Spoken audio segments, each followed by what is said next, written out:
Ayan mga buddy, yung ibibitaw ng sa mga lapad na pispan mga buddy. Yan. Yan. Ito ang mga ano ha?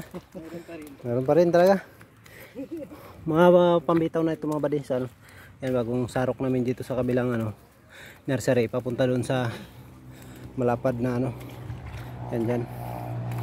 Yan, sinarok lang namin para mas lalong lumaki kasi pag dito sa maliit nababansot.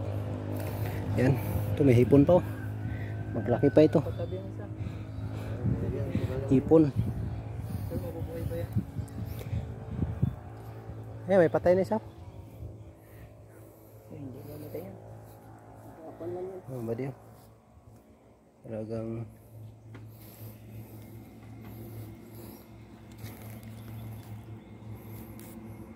mga buddy, bibitaw naman ulit. Tinatapon nila, hinahagis nila dun sa malawak na pispan. Yan, para mas malalaki ang magalaki ng gusto. Oh, fish yan. Napangagat man yan. Pangagat diyan, pangagat. Ayun, yung maliit. Saan? Ano? Nakatago siya. Oh, nagatago siya. Ay, takot magpahuli. Yan, ubos na. Tara, bye-bye. Mga buddy. Oh, yan pa. Napatabi. Napatabi. Nabugsok siguro sa lupa. Asaway putik, nalipungan. Buhay pa yan. Bait yan, oh. Pabait. Duyan mo, duyan. Oh. Kinis, hinalikan pa ng bayaw ko mga buddy para mabuhay. Oh.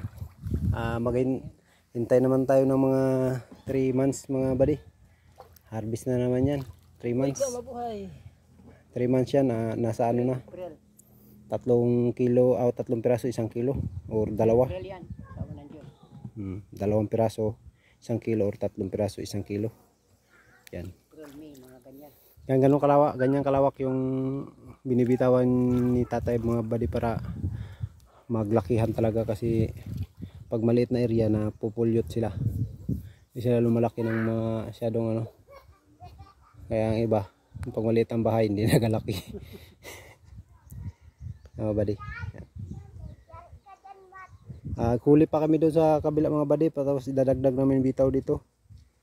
Yan, i-update na lang namin kayo pag pag tig-harvest na. I-upload yun naman to mga buddy para hintay naman tayo sa harvestan naman ulit.